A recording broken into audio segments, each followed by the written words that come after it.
@promoestereo, Twitter @promoestereo, YouTube Promoestereo.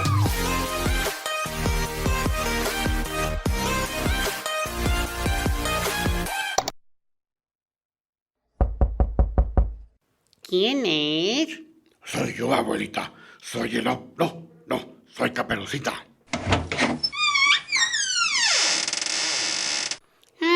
Eres tú, lobo feroz. ¿Por qué me interrumpes? Estoy escuchando Promoestereo. Ay, perdón, abuelita.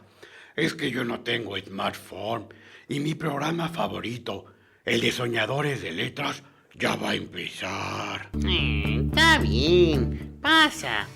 Pero no se te ocurra comerte el pastel que me trajo Caperucita. Gracias, abuelita. Promoestereo, donde la estrella es mi abuelita. No, lobo, donde la estrella eres tú.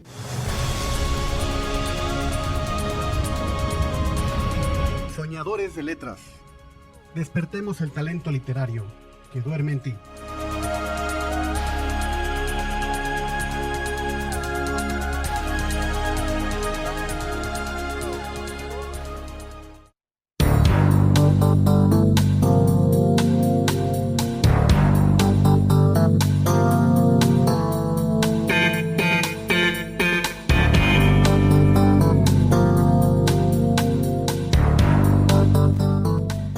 Hay que sentir el pensamiento y pensar el sentimiento.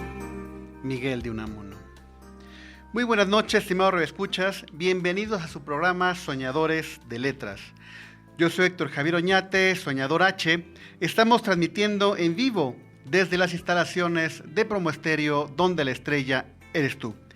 Estamos ubicados en la calle de Doctor Vertis 1001, en la colonia Narvarte Oriente, en la Ciudad de México. Nuestro teléfono en cabina es el 55 88 48 23 27. Nos pueden encontrar en las redes sociales, Facebook, Instagram y Twitter. Búsquenos como Promoestereo y si gustan bajar la app, esta se encuentra en la Play Store de Google o en iTunes. También los Soñadores de Letras estamos en las redes sociales, Facebook, Instagram y Twitter. Y también tenemos una app que puedes encontrar en la Play Store y en la App Store. Cualquier comentario que tengan, ya sea para promover un libro, a un soñador o una crítica constructiva que nos ayude a mejorar, por favor envíanos un correo a sonadoresdeletras@yahoo.com. En la producción tenemos a Cheli y a Guillermo, a quienes saludamos y agradecemos por su apoyo en este programa. También agradecemos a nuestros patrocinadores Visorus, Sistema de Administración Empresarial. Aprovechamos también para felicitar a todos los directivos de esta estación Promoestereo y a todos los locutores, ya que el día de ayer cumplimos 6 años de que se inició este sueño, la mejor estación de radio por internet, Promoestereo. El día de hoy, amigos, además de nuestras acostumbradas secciones, hablaremos un poco del escritor y filósofo español Miguel de Unamuno, y tendremos en cabina la visita de nuestro buen amigo el doctor Gerardo Clos, quien nos platicará sobre la teoría de la lectura. Bienvenidos, amigos, a Soñadores de Letras. En la música estamos escuchando el tema de La Ley y el Orden. Este tema fue escrito por Leland Michael Postil, mejor conocido como Mike Post. Él nació un 29 de septiembre de 1945, un gran compositor estadounidense. Se dedicó principalmente a temas de series de televisión. Por ejemplo, aquella serie que en inglés se llamaba Black Sheep, que eran Los Tigres Voladores. Está Hill Street Blues, que en México se llamó El Precio del Deber. La serie de Blossom, Los Magníficos, el A-Team. Otra serie era L.A. Law, que en México se llamó Será Justicia. Por supuesto, Doggy Hauser, Magnum, Viajeros en el Tiempo, Quantum Leap y muchas otras series de televisión. En las efemérides, un 26 de septiembre de 1877 nace Julio Casares, Un crítico literario, fue miembro de la Real Academia Española y su obra más conocida es El Diccionario Ideológico de la Lengua Española. Un 26 de septiembre de 1888 nace Thomas Sterne Eliot, o T.S. Eliot, un gran poeta, dramaturgo y crítico literario inglés. Incluso fue el Premio Nobel de Literatura en 1948. En los fechas lamentables, 26 de septiembre de 2014, se cumplen 5 años de la desaparición forzada de 43 jóvenes normalistas. Un 27 de septiembre del 1627 nace Jacques Benir Busset, un pensador, predicador y escritor francés, quien siempre defendió el origen divino de la monarquía. Con esto justificaba a Luis XIV el absolutismo. Su principal fama fue por los sermones religiosos que hizo, uno de ellos dedicado a Ana de Austria, esta reina que yo recuerdo mucho en Los Tres Mosqueteros. Un 27 de septiembre de 1936 nace Grazia Deledda, una escritora italiana, premio Nobel en 1926, su obra más importante, Elías Portolu. Un 29 de septiembre de 1547 nace Miguel de Cervantes Saavedra. Aunque la fecha puede ser, no la fija, no hay mucha seguridad, es la que la gente está más de acuerdo que pudo haber sido. Su obra más conocida, por supuesto, El ingenioso hidalgo Don Quijote de la Mancha. Un 29 de septiembre también, pero de 1864, nace Miguel de Unamuno, filósofo y escritor español. Él perteneció a la generación del 98. Su obra más conocida, creo que sin duda, es La tía Tula. Un 29 de septiembre de 1964 nace Mafalda, esa hermosa niña con una crítica social impresionante, escrita por Quino. Un 30 de septiembre del año 1207 nace Jalal ad-Din Muhammad Balji, mejor conocido como ad-Din Rumi, un gran poeta árabe. Como poeta místico fenomenal, quizá el mejor poeta místico de la literatura persa. Lo curioso de Rumi es que sus poemas son leídos por budistas, por musulmanes, por judíos, por católicos. Prácticamente todas las religiones lo toman como un gran poeta místico. Su obra más conocida es el Masnavi. Un 30 de septiembre de 1857 nace Hermann Sudermann, novelista y dramaturgo alemán. Su obra más conocida es El honor. Un 30 de septiembre de 1920 nace Eileen Chang, una escritora china. Su obra más conocida, El candado de oro. Un 30 de septiembre de 1924 nace Truman Capote, un escritor y periodista norteamericano. Su obra más conocida pudiera ser A sangre fría. Un 30 de septiembre de 1950 nace Laura Esquivel, una gran escritora mexicana. Su obra más conocida, pues el bestseller Como agua para chocolate. Y bueno, el mes de octubre es el mes para la sensibilización y concientización para la prevención del cáncer, principalmente en el cáncer de mama, pero ya actualmente es para todos tipos de cáncer. Un 2 de octubre de 1869 nace Mohandas Karamchand Gandhi, mejor conocido como Mahatma Gandhi. Un 2 de octubre de 1911 nace Jack Finney, novelista estadounidense de novelas de fantasía y de ciencia ficción. Y otra noticia trágica, 2 de octubre de 1968 se conmemora la represión del Estado contra jóvenes estudiantes que se manifestaban en la plaza de Tlatelolco. Los premios Nobel, a partir del próximo lunes, se darán a conocer los ganadores. El jueves 10 de octubre esperamos conocer a los 2 ganadores del Premio Nobel de Literatura. Amigos, no se vayan, estamos en Promo Estéreo, donde la estrella eres tú.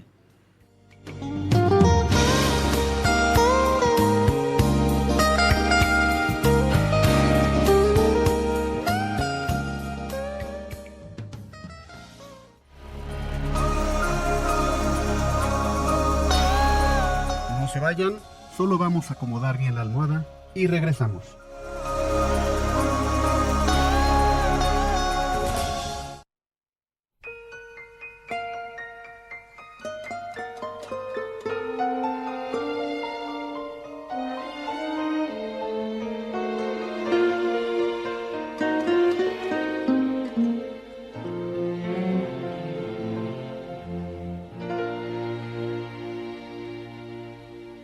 Maybe I hang around here a little more than I should. We both know I got somewhere else to go. But I got something to tell you that I never thought I would. But I believe you really ought to know.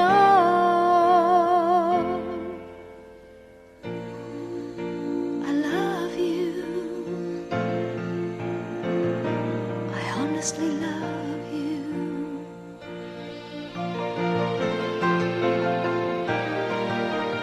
You don't have to answer, I see it in your eyes.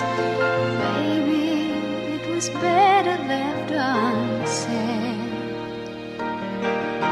But this is pure and simple, and you must realize that it's coming from my heart and not my head.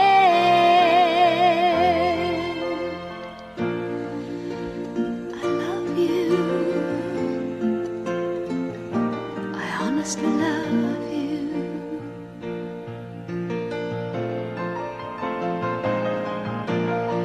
I'm not trying to make you feel uncomfortable. I'm not trying to make you anything at all. But this feeling doesn't come along every day. And you shouldn't blow the chance when you've got the chance to say, I love you. I love you.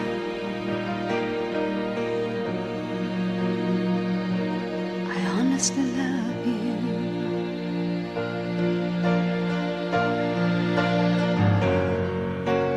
If we both were born in another place and time, this moment might be ending in a kiss.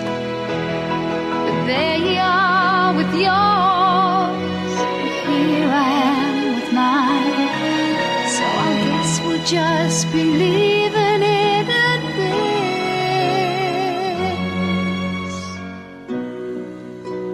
I love you.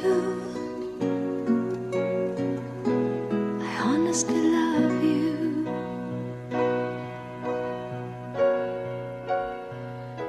I honestly love you.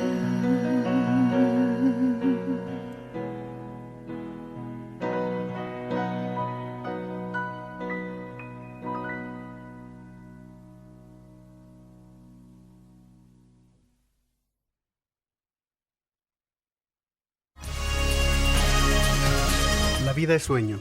Continuemos soñando y disfrutando el hacerlos realidad.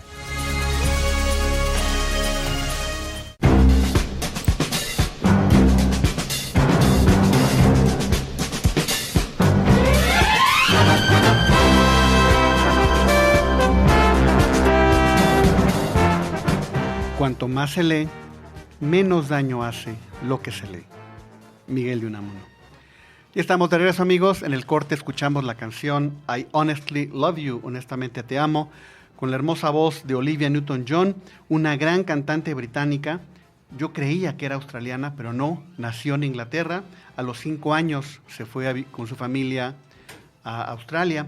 Ella era nieta de un premio Nobel de Física de Max Born, quien ganara el premio Nobel de Física en 1954.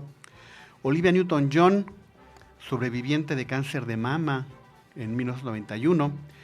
Sin embargo, en el 2017 volvió a ser diagnosticada de cáncer, volvió a superarlo y por tercera vez le diagnosticaron cáncer en el 2018, esta vez en la base de la columna, en el hueso, en el sacro. Bueno, hermosa voz de Olivia Newton-John. En el fondo musical escuchamos a Mike Post, una de mis series favoritas. Era un grupo de pilotos, todos habían tenido corte marcial, eran indisciplinados. Está basado en hechos reales. El comandante del escuadrón era Pappy Boyington. La serie se llamaba Black Ships en inglés, en español Los Tigres Voladores. Bueno, en nuestras recomendaciones para los soñadores más pequeños, El extraño caso de Santi y Ago, de Paulina del Collado. Es la historia de Camila, una niña muy inteligente que necesita entender cómo su hermano Santiago en ocasiones transforma en un terrible monstruo. El Masnavi espiritual de Rumi son varios libros de poesía mística, como Agua para chocolate de Laura Esquivel. Es una hermosa obra donde mezcla el arte culinario y el realismo mágico. Andanzas y visiones españolas de Miguel de Unamuno son narraciones sobre sus viajes a España, y por ahí también en el libro hay algunos poemas.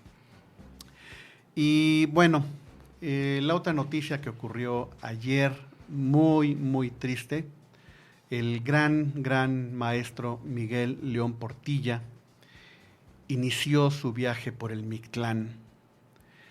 Es posible que la cultura náhuatl y las culturas prehispánicas no las conociéramos tanto si no es por él. Y si nos siguen por Facebook, quiero presumirles uno de mis más grandes tesoros. Tengo un libro que se llama 15 poetas del mundo náhuatl, de Miguel León Portilla, pero es mi tesoro porque está firmado por el puño y letra del gran maestro Miguel León Portilla. Además de este libro, yo creo que La visión de los vencidos también es una obra que necesitamos leer. Creo que es obligada en la preparatoria, pero ya alguien me hizo ver que un porcentaje de la población muy bajo son los que terminan la preparatoria. Y bueno, tenemos visita de lujo, una persona que admiro muchísimo por su conocimiento. Además considero un gran amigo, doctor Gerardo Clos. Bienvenido. Muchas gracias, muy buenas Héctor. noches. Muchas gracias. Pues bueno, la lectura para mí es un milagro. Yo no sé si es un milagro de la evolución, un milagro de la neurobiología, de alguna divinidad, de la sociedad, de la educación, pero es un milagro al fin. Y todo lo que ocurre en el cerebro con esta lectura. Bueno, mira, sí, efectivamente, después del siglo XVIII, después de la Ilustración, vivimos en una sociedad donde la cultura parte de la premisa de que leer es algo inmanente en toda persona bien nacida y bien educada, ¿no? Que cualquier persona, cualquier ciudadano con derecho a voto debe tener acceso a una biblioteca y debe tener la capacidad de leer buenos libros, justamente porque le quitamos a los reyes la soberanía y se la transferimos al pueblo. Entonces, claro, era básico que todo el mundo supiera leer. Ahora, esto no ocurrió en la mayor parte de las repúblicas, sobre todo latinoamericanas. No es cierto que todos leemos, y tampoco es cierto ni en América Latina ni en ningún otro lado que la lectura es algo natural, ¿no? Es decir, lo que es biológico, lo que es natural en el ser humano es que somos una especie animal que habla. El hablar sí está en nuestra especie, es una característica que apareció en el ser humano, no se sabe bien, entre 100,000 y medio millón de años atrás. Por el simple hecho de que un bebé conviva con sus padres que hablan entre ellos, con eso aprende a hablar. Con que sea socializado por adultos, por significant others, que pueden ser los tíos, los abuelos, quien sea, en el segundo o tercer año de vida más tardar, el niño va a empezar a hablar. Lo trae ya cableado biológicamente, ya hay áreas del cerebro, ya los músculos del diafragma, las cuerdas vocales, la lengua, los dientes, el paladar, el área de Broca, el área de Wernicke, ya todo está adaptado para que hablemos, y eso sí nacemos con esa instalación ya biológica, ¿sí? La lectura no. La lectura no es el mismo caso. La escritura se inventó probablemente hace 5,000 o 5,500 años. Por ejemplo, el habla, la cantidad de lenguajes que hay en el mundo, son decenas de miles de idiomas. Sí. ¿No? Y sin embargo, la escritura parece solo haberse inventado en 3 lugares en el mundo, hace alrededor de 5,000 años. La escritura se inventó en Sumeria, o en China, o en Mesoamérica, y estamos discutiendo si los quipus son escritura o no son escritura en el mundo incaico, ¿no? Pero entonces la escritura tiene demasiado poco tiempo de haber aparecido. En 5,000 años, si hablamos en tiempo evolutivo, en tiempo Darwin, en 5,000 años no hay manera de que nuestro cerebro, nuestros ojos, manos, etcétera, hayan evolucionado para convertirnos en un animal que lee. Entonces, lo que nos hace leer es un proceso social, cultural, educativo, adaptativo. Aprender a leer y escribir es una función psicológica superior avanzada que no se adquiere de manera natural. Entonces, con dejar a un niño en compañía de adultos, no va a aprender a leer y escribir solito. Tiene que ir a la escuela o necesita que un adulto se siente y haga una intervención pedagógica deliberada, sistemática, para que pueda aprender a leer. Y requiere que todas estas partes del cuerpo y del cerebro que fueron biológicamente evolucionadas para otra cosa, se aprendan a adaptar. Por ejemplo, nuestros ojos están acostumbrados más bien a escanear. Biológicamente nosotros lo que hacemos es mirar en todas direcciones. Los ojos se están moviendo 50 veces por segundo en todas direcciones. En el estado natural, supongo que estamos arriba de un árbol loteando las sabanas para ver si no venía un tigre o si veíamos algo interesante que comer. Y aprender a leer implica decirle a los músculos oculares: a ver, te me cuadras y te me alineas y me vas a seguir con toda precisión este renglón y me vas a hacer un número de movimientos sacádicos y de fijaciones a lo largo del renglón, y cuando termines este renglón, te me regresas al inicio del renglón siguiente. Y eso es, bueno, voy a decir contra natura, pero requiere de un ejercicio tremendo. Es como aprender a andar en bicicleta o como aprender a hacer cosas que no nacimos biológicamente predispuestos y que nos cuesta trabajo y que nos cuesta esfuerzo y que, por lo tanto, mientras más lo practicas, mejor te sale. Ok. Bueno, yo quiero aprovechar para agradecer. Yo soy el menor de 7 hermanos. Uh-huh. Entonces, hubo mucho ejercicio de que mis hermanos me enseñaron a leer, practicar eso. Pero también recuerdo a mi maestra de primero de primaria, se llamaba Elena. No recuerdo Elena qué. Uh-huh. Tengo la imagen en la mente y sí, yo leí mucho con ella. Y pues sí, mi más sincero agradecimiento a todos los que me enseñaron a leer, porque ha sido una cantidad de aventuras. Así es. Es impresionante todo lo que ocurre en el cerebro cuando leemos. Uh-huh. Ha habido muchos experimentos en donde uno lee una actividad física y se iluminan las zonas del cerebro que hacen esa actividad física, se iluminan. Sí, o sea, nuestro cerebro trabaja como si estuviéramos haciendo esa actividad. Uh-huh. Si estamos leyendo una novela de miedo, se iluminan zonas del cerebro de que nos da miedo, de verdad. Efectivamente. Seguimos al protagonista, seguimos sus aventuras, ¿no? Sí. El problema, además de caracterizar la lectura, es que es un fenómeno que pasa de muchas maneras. Si tú le preguntas a un oftalmólogo, te va a decir todo lo que ocurre dentro del ojo. Le preguntas a un neurólogo, te va a decir qué ocurre en el lóbulo occipital, en el parietal.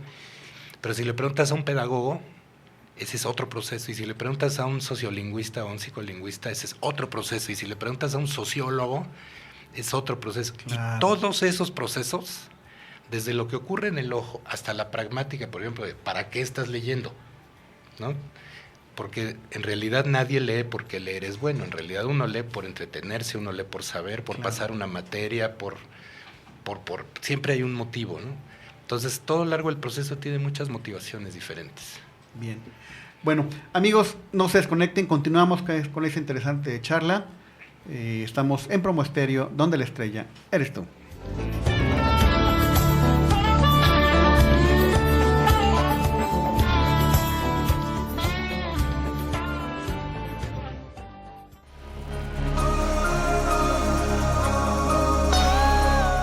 Contaremos 8 ovejas más y regresamos.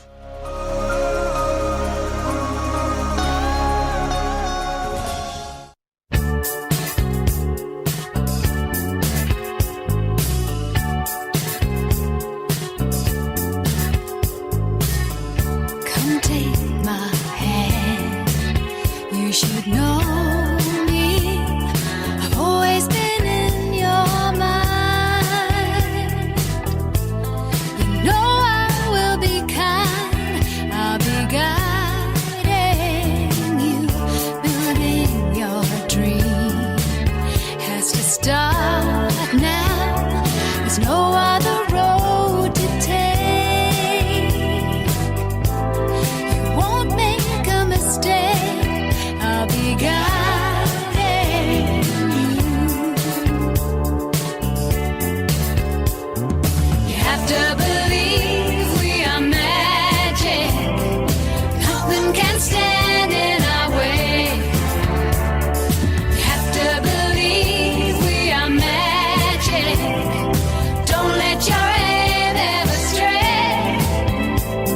And if all your heart survive, destiny will arrive. I'll bring all your dreams alive for you. I'll bring all your dreams alive for you.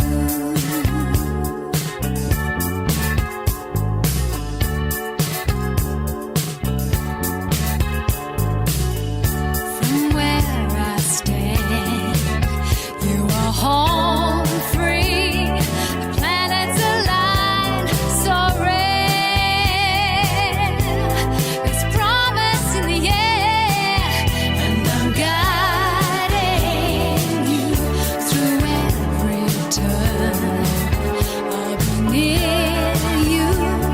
I'll come anytime you call. I'll catch you when you fall. I'll be guiding you. You have to believe we are magic. Nothing can stand in our way. You have to believe we are magic. Don't let your aim ever stray.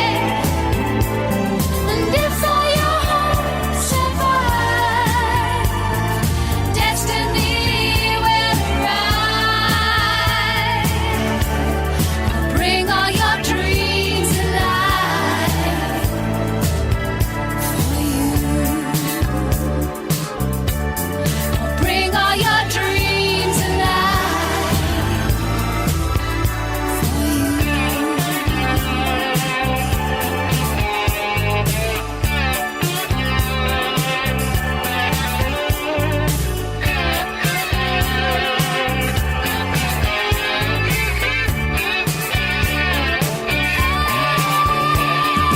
Have to believe we are magic.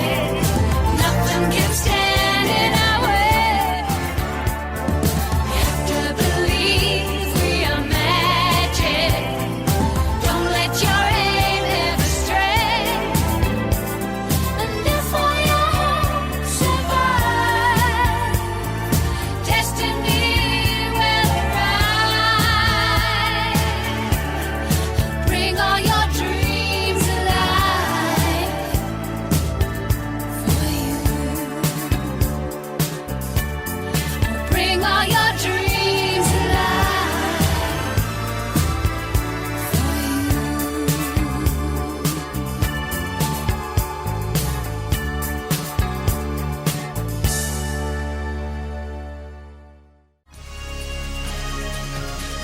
Los lobos ya están con sus ovejas. Continuamos.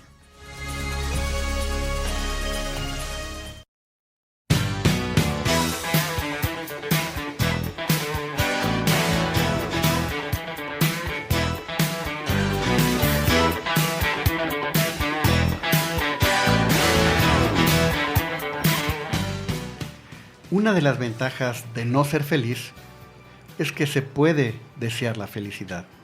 Miguel de Unamuno. Ya estamos de regreso, amigos. En el corte escuchamos a Olivia Newton-John con la canción Magic, una canción que me gusta muchísimo la letra. No sé si el punto de vista es el interior de la persona, la mente, el alma o el ángel de la guarda, pero habla mucho de hacer realidad sus sueños. Tienes que creer y hacer que tus sueños sean realidad. Y en el fondo musical, música de Mike Post. Creo que toda mi generación reconoce a Magnum. Bien, Miguel de Unamuno, entre muchas otras cosas que hizo, fue rector de la Universidad de Salamanca, hasta que fue destituido en 1936, en octubre de 1936, justamente empezando la Guerra Civil, en la inauguración del ciclo escolar. Uno de los generales de Franco habló a favor de Franco, obviamente, y Miguel de Unamuno, como rector, respondió con unas frases que son muy, muy famosas. Venceréis, pero no convenceréis. Venceréis porque tenéis sobrada fuerza bruta, pero no convenceréis, porque convencer significa persuadir. Y para persuadir necesitáis algo que os falta en esta lucha: razón y derecho. Me parece inútil pediros que penséis en España. Por ese discurso fue destituido y a partir de ese momento quedó en arresto domiciliario hasta su fallecimiento unos meses después, en diciembre de 1936.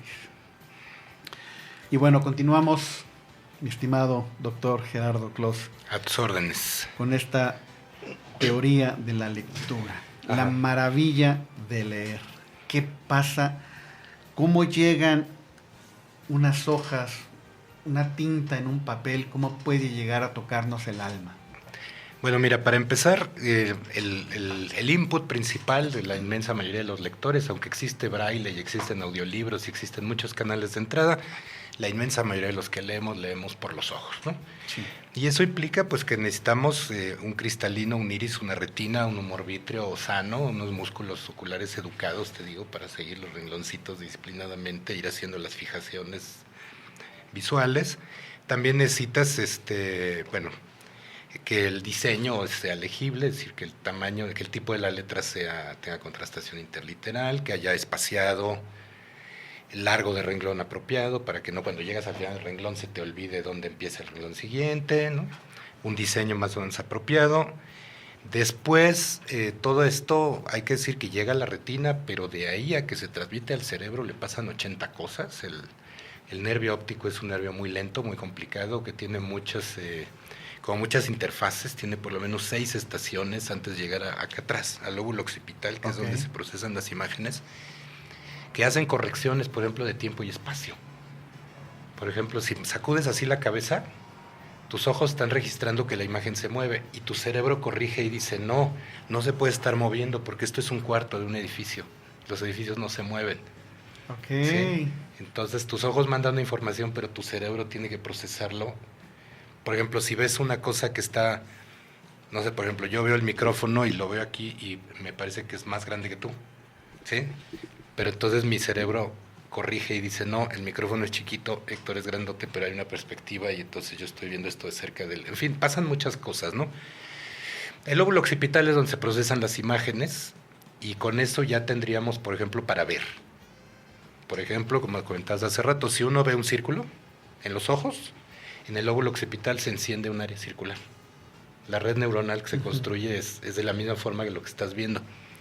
Pero ahí no se detiene, sino que después tiene que haber una colaboración entre un montón de órganos. El primero de ellos aparentemente es el giro angular, que es un pedacito que está acá atrás en la corteza parietotemporal, porque ese es el órgano que se encarga de encontrarle significados a las cosas. Ese es el órgano semiótico de nuestro cerebro. pero lo que hace en realidad es mandar llamar de la memoria, o sea, estarle diciendo al hipocampo, ¿hay recuerdos significativos de esto que estoy viendo o no? ¿Es una letra, es un número? Si nunca lo has visto, entonces el hipocampo va a decir, nunca lo hemos visto. O te va a decir, mira, sí lo hemos visto, pero no es parte de un sistema lingüístico. ¿O es chino? O sí es un sistema lingüístico, pero que yo no entiendo. O sí es un símbolo, pero es un símbolo religioso, político, que no puede leerse dentro de una gramática. Y entonces el giro angular es el que se encarga de detectar que las imágenes significan cosas. Y luego tenemos dos áreas que son las que se encargan, una de la comprensión de las estructuras del lenguaje y otra de la producción del lenguaje, que esas también son acá del lado izquierdo, pero más adelantito, el área de Wernicke y el área de Broca. El área de Wernicke decodifica el lenguaje y es la que comprende, es la que te dice si lo que estás leyendo tiene sintaxis, si hay proposiciones, frases, oraciones, ¿sí? El área de Broca se encarga de la producción. Pero aquí que lo interesante cuando estás leyendo en voz baja es que las imágenes pasan del lóbulo occipital al giro angular y de ahí al área de Broca, y el área de Broca las convierte en imágenes acústicas para que el área de Wernicke las pueda decodificar, porque el área de Wernicke no lee imágenes. ¿Sí me explico? Entonces, pues, cuando estás leyendo en voz baja, oyes dentro de tu cerebro la voz de Héctor Oñate hablando. Claro. Es tu área de Broca que está convirtiendo la información que le manda el giro angular en imágenes acústicas, y tu área de Wernicke que está diciendo, bueno, ya he hablado, ya entiendo. Ok. ¿Sí? Por eso te oyes a ti mismo. Esto varía porque hay de repente idiomas, por ejemplo, como el español o el italiano, donde hay mucha semejanza entre lo oral y lo escrito. Entonces ahí el área de Broca trabaja mucho. Y hay idiomas como el inglés o el francés donde la relación entre oral y escrito es tan arbitraria que en realidad el área de Broca no trabaja casi nada y toda la chamba se le junta al área de Wernicke, ¿no? Entonces, incluso las áreas cerebrales se desarrollan diferente dependiendo de en qué idioma hayas sido educado. Y al final siempre, bueno, todo esto es un diálogo, ¿no? Cada vez que llega, luego el occipital le pregunta al hipocampo, ¿conocemos esta imagen o no? Giro angular le pregunta al hipocampo, ¿sabemos qué significa este signo o no? Área de Wernicke le pregunta al hipocampo, ¿conocemos esta estructura lingüística? Todo el tiempo es dialogando con la memoria. Si lo sabes, lo puedes leer. Si no lo sabes, no lo puedes leer, ¿sí? Y al final tu reacción va a ocurrir en una de dos zonas. Va a ocurrir o en la amígdala, que forma parte del sistema límbico, que está abajo, es subcortical, es una parte antiquísima, digamos, nuestra parte animal, que es la parte que siente el estrés, el miedo, la ira, la tristeza, que además es rapidísima, ¿no? Esa es la primera que reacciona porque es la que está condicionada a la supervivencia. O la corteza frontal, que es aquí adelante, que es la que es específicamente humana y que es donde están las funciones ejecutivas, donde está el razonamiento, la toma de decisiones, la planeación de estrategias, etcétera. Que curiosamente es más lenta que las áreas subcorticales. Entonces, por ejemplo, si tú lees algo, tus reacciones emocionales de ira, enojo, miedo, etcétera, van a ser muchísimo más rápidas que tus reacciones racionales. Ya entendí, claro, la motivación del personaje, lo que está intentando hacer, ¿sí? Entonces, es mucho más rápido el proceso en el que lo que estás leyendo te emociona que si estás leyendo ingeniería, o si estás leyendo matemáticas, o si estás leyendo un libro no literario, ¿no? Porque esa tiene que pasar a fuerzas por la corteza frontal, y entonces se agrega un paso adicional a la lectura. Entonces, la parte visual, la parte lingüística, fonética, sintáctica, la parte semántica, se forman imágenes en el cerebro y te emocionan o no te emocionan. Eso pasa cuando tienes una lectura estética de carácter literario. Sí. Cuando estás leyendo un libro de ingeniería, además tienes que entenderle. Claro. Además tienes que acomodarlo en tu estructura cognitiva, aprenderlo y aprehenderlo, ¿sí? Te tiene que hacer sentido, y normalmente, como dice Adler, un libro práctico nunca se termina de leer hasta que no lo pones en práctica. Claro, y en muchas ocasiones terminé de leer y, entendí bien otra vez. Entonces, por ejemplo, un libro teórico se termina de leer porque un autor teórico, al terminar su libro, termina de resolver todas las cuestiones que se propuso. Y un libro práctico no. Si tú lees un libro sobre alfarería, te puedes haber terminado de leer el libro, pero no lo has terminado de leer hasta que no buscas el barro y te pones a hacer alfarería. ¿Sí me explico? Sí, claro. Entonces el proceso de lectura termina realmente ahí. Y esa es la otra parte, digamos, fuera de la parte oftalmológica, neurológica, psicolingüística, todavía está la parte sociológica de para qué leemos. ¿No? Que nuestra cultura se acostumbra a la idea de que pues, la gente lee porque leer es bueno, porque leer nos hace buenos ciudadanos, nos hace buenas personas. Entonces, los que sí leemos libros somos muy arrogantes con los que no leen. Y en eso se basan las campañas de publicidad de ciertas librerías, en fin, no voy a dar detalles, pero... Que no me agrada esa idea, pero... Que hay una cierta arrogancia, es decir, yo leo libros y estoy por encima de todos los demás, porque los demás no leen libros, ¿no? Claro. Y sin embargo, en realidad, como nadie entra nunca a una librería pidiendo, disculpe, ¿tiene usted sillas para sentarse? Que a una mueblería nunca entra nadie pidiendo sillas para sentarse, en realidad nunca nadie entra a una librería pidiendo libros para leer. Claro. La gente compra un libro porque quiere claves para entender su vida o porque quiere, no sé, por si le acaba de morir un amigo y quiere un libro de tanatología para enfrentar mejor la muerte, o a lo mejor quiere, pues es un mecánico que quiere un manual para saber cómo se afina un modelo nuevo de motor. A veces simplemente porque te quieres ligar a una chava que estudia letras y que y entonces Sí. quieres comprar un libro para traerlo bajo el brazo. Tener de qué hablar con ella. ¿No? Y ese es otro tema importante, sobre todo para los que estamos en la industria editorial. Los textos vienen embotellados en diferentes presentaciones y cada presentación es un modelo de uso. Entonces, por ejemplo, tú me dices Don Quijote de la Mancha, la obra cumbre de la literatura, ya todos los problemas filológicos del Quijote seguramente ya están resueltos, es el libro más leído de todo el mundo hispánico.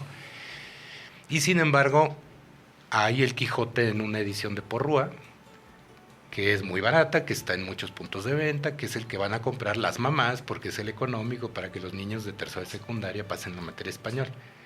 Y hay un Quijote en una edición de Editorial Cátedra con un ensayo crítico, apostillas, notas, aparato crítico, la edición, por ejemplo, comentada por John J. Allen, que es solamente para formar investigadores filológicos en las escuelas de literatura. Claro. Entonces, si tú mandas a tu niña de secundaria con el John J. Allen a pasar la materia de español, no va a entender nada porque el 90% del libro es aparato crítico. Claro. Pero si entras al posgrado de literatura o de filología con no sepan cuántos, entonces, a pesar de que son el mismo texto, las diferentes ediciones producen efectos distintos en la pragmática de la persona que lo está leyendo. Claro. Hasta hay una versión para niños. Hay versión para niños, incluso hay una versión que es muy abreviada, es un librito así, de una uñita de gordo, que es todo lo que usted necesita saber del Quijote para pasar la secundaria. Entonces no es el texto del Quijote, pero trae los temas que abarcan los planes de estudio de la SEP, las preguntas que te van a hacer los maestros, las cosas que tienes que saber, la bibliografía de los principales autores que han hablado del Quijote, y cuesta 80 pesos. Y no es el texto del Quijote, pero es una herramienta útil para enfrentarse, ¿no?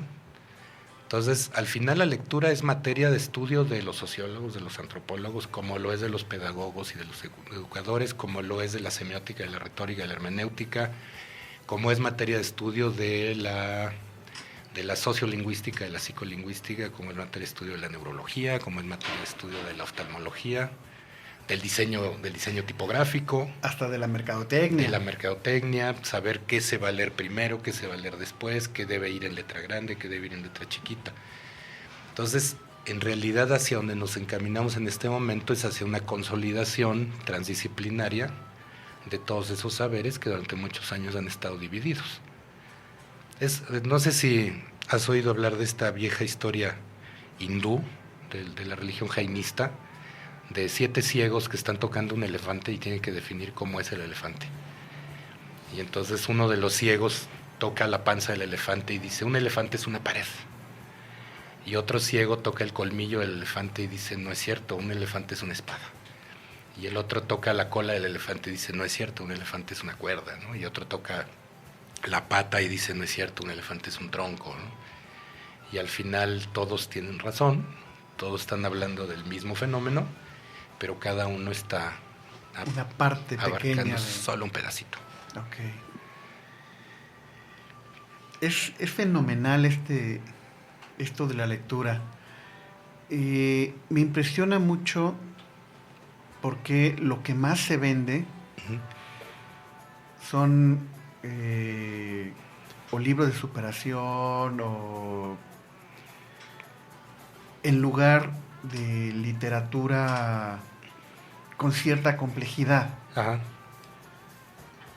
¿Qué nos falta para llegar a otros temas? No estoy en contra de Paulo Coelho, he leído muchos libros de él, algunos me gustan, pero también hay el libro vaquero, también se lee mucho más, se vende más el libro vaquero que...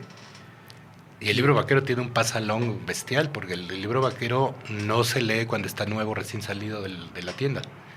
Se vuelve a leer y se vuelve a leer y ya que lo leíste lo devuelves y te lo compran usado y entonces te vende el libro vaquero usado. Si viajas en autobús, vas a ver que hay compraventa de historieta usada en prácticamente todas las centrales de autobuses de la República, en las fronteras, en los mercados, en los puestos fronterizos, en las centrales de autobuses. Yo creo que aquí hay un doble problema. El primer problema sí es que el pueblo mexicano ha perdido la oportunidad de tener una buena red de bibliotecas y una buena red de fomento a la lectura. Creo que el acercamiento al libro como objeto de entretenimiento ha fallado. Sí, el libro se ve como una cosa obligatoria, forzosa, institucionalizada a través de la escuela. Por otro lado, como el Estado regala los libros de texto en el mismo punto donde se van a usar, entonces las familias no están acostumbradas a asistir a las librerías. La Red Nacional de Bibliotecas, obviamente, pues no cumple esta función democratizadora, formadora de ciudadanos. Entonces sí traemos un atraso fuerte en esa materia, ¿no? Pero además, un alto porcentaje de la población no tiene acceso a una librería. Son muchísimas los pueblos, ciudades, que no tienen suficiente El 90% librería. de los municipios de la República no tienen una librería. Así es. ¿No? Eso sí. Pero además esa chamba no la tienen que hacer las librerías, la podrían hacer las bibliotecas. La biblioteca pública es la institución más democrática y más generosa que ha existido en el mundo occidental, ¿no? Es un lugar donde la comunidad pone a tu disposición todo el acervo del conocimiento gratis, como parte del proceso de ciudadanización. Y en México, pues, no, la biblioteca pública es escasa y está mal surtida y mal atendida. Entonces, sí tenemos esa bronca. Ahora te voy a voltear la moneda. La gente lee lo que siente que necesita leer. Entonces, si se vende más libro de autoayuda y superación y no de literatura canónica, también es porque la gente busca libros que le resuelvan lo que la gente está sintiendo. ¿Sí me explico? Sí. Pues te decía hace rato, por ejemplo, murió un amigo, no sé qué hacer frente a la muerte, y paso una librería, un supermercado. Sí. Y me aparece un libro que dice, ¿qué hacer frente a la muerte de un amigo? Tanatología para principiantes. Pues me lo voy a comprar. A lo mejor no es Balzac, a lo mejor no es García Márquez, a lo mejor no es Jorge Volpi, pero me va a resolver una necesidad que tengo en ese momento. Y ahí yo creo que también cometemos un error en confundir la promoción de la lectura con la promoción de la literatura. ¿Sí? Completamente de acuerdo. No es Así necesario que para que la gente sea mejor ciudadano tenga que estar necesariamente leyendo literatura. En un momento dado, como te decía hace rato, a lo mejor eres cocinero. ¿Qué te va a hacer mejor ciudadano? ¿Leer un libro de recetas de cocina o leer la comedia humana? Claro. Y siendo cocinero, como agua para chocolate, lo debe de leer de manera diferente a como lo leería yo. Seguro, claro que sí. Muy diferente. Claro que sí, ¿no? Porque además mucha de la literatura refleja fragmentos de la realidad. Sí. Entonces, si tú formas parte de esa realidad, te identificas con ella y esa literatura te llama la atención, ¿no? Entonces, por ejemplo, hay muchísimas novelas sobre un chorro de temas, ¿no? Hay novelas sobre radio, ¿no? La tía Julia y el escribidor, por ejemplo, de Mario Vargas Llosa, uno de los personajes principales, más allá de la historia de que Mario Vargas Llosa se liga a su tía, que es 14 años mayor que él, es sobre la historia de un señor que escribe guiones para una estación de radio, ¿no? Entonces, por supuesto, si tú te dedicas a tener un programa de radio, este personaje, Pedro Camacho, te va a resultar mucho más interesante, mucho más significativo que si te ponemos a leer una novela sobre cualquier otro tema, ¿no? Entonces, tiene que ver con la significatividad. La gente busca lo que le significa y lo que necesita en ese momento. Se nos está acabando el tiempo y yo quería tocar dos temas bien importantes. Que no solamente se lee la entrada de los datos, no es solamente por los ojos, el ciego con el braille, como ya lo comentaste, pero el caso de los sordos y el milagro, de los mayores milagros, Helen Keller. Ajá. Que yo no sé a quién hay que admirar más, si a Helen Keller o a su maestra Annie Sullivan, ¿no? Sí, claro. ¿Cómo lo hizo? Aquí el tema tiene que ver no solo con la discapacidad visual o auditiva, sino tiene que ver con a qué edad adquiriste la discapacidad, ¿sí? Porque cuando eres invidente de nacimiento o sordo de nacimiento, entonces careces completamente de la imagen acústica o careces completamente de la imagen visual. Y ahí lo que pasa es que como tenemos una cosa maravillosa que se llama la plasticidad cerebral, las áreas de procesamiento de imagen, por ejemplo, el lóbulo occipital o la corteza temporal donde se procesan los sonidos, no aprende nunca a hacerlo. Y entonces, ¿qué crees? Se puede dedicar a otras funciones. Entonces, por ejemplo, en los invidentes de nacimiento donde nunca ha habido imagen, el lóbulo occipital se reconvierte y empieza a procesar tacto. Wow. Y entonces el procesamiento táctil se vuelve muchísimo más poderoso. Entonces, por ejemplo, a un invidente de nacimiento es posible no solamente enseñarle a través del canal auditivo, sino que se fortalece en todos los demás canales, incluso la percepción kinestésica. Helen Keller se daba cuenta, por ejemplo, cuando una persona entraba al cuarto o cuando una persona salía del cuarto, y si los pasos eran los de una persona conocida o no, a partir de que se había hecho sensible a las vibraciones del piso, ¿no? O a las vibraciones de la voz, y eso, bueno, no podía oír, pero cuando falla uno de los sentidos se agudizan los otros, ¿no? Que no es el mismo caso si pierdes uno de los sentidos cuando ya tienes una edad en la que ya aprendiste a ver o en la que ya aprendiste a leer. Pues si ya sabes ver pero todavía no sabes leer, ya tienes el área, el lóbulo occipital dedicado a procesar imágenes, ya tienes memorias visuales, lo único que te falta es aprender a leer. Claro. Y entonces ya nada más reemplazas eso por un sistema alternativo de entrada que sería braille, que funciona prácticamente, desde el punto de vista sintáctico, funciona igualito que la lengua escrita. Simplemente conviertes el canal visual a canal táctil, ¿sí? Que incluso si pierdes el sentido de la vista cuando ya sabes leer, entonces el reemplazo es súper rápido. Mucho más rápido.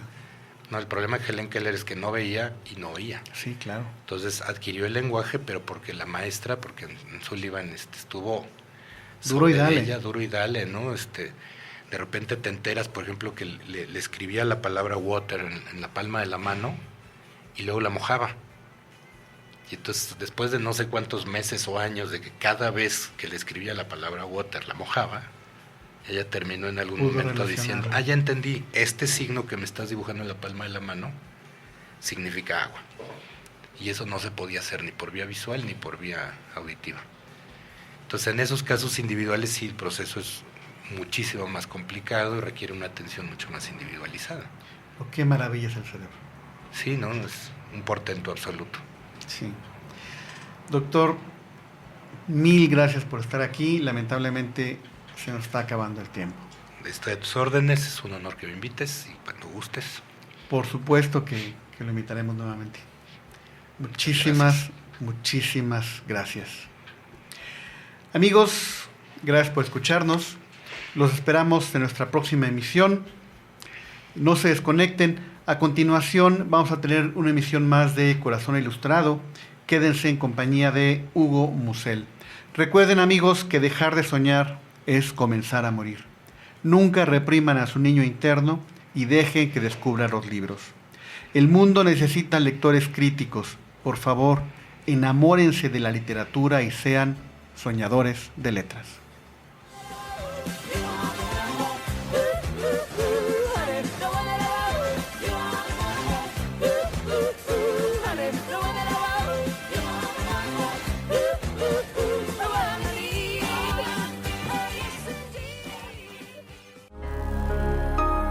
Despertemos del sueño de hoy.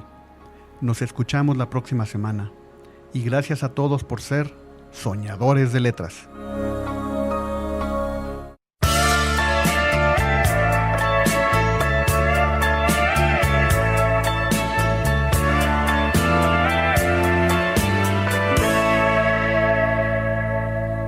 Guess mine is not the first heartbroken.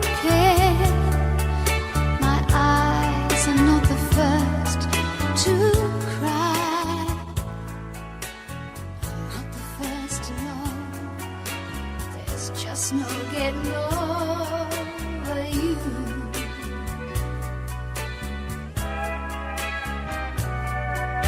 You know, I'm just a fool who's willing to sit around and wait for you. But baby, can't you see there's nothing else for me to do? I'm hopelessly devoted to you. But now there's nowhere to hide since you pushed my love aside. My head hopelessly devoted to you. Hopelessly devoted to you.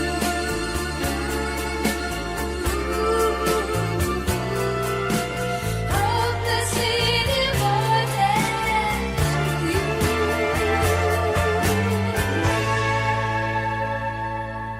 My head is saying, fool, forget him. My heart is saying, don't let go. Hold on to the end. That's what I intend to do. I'm hopelessly devoted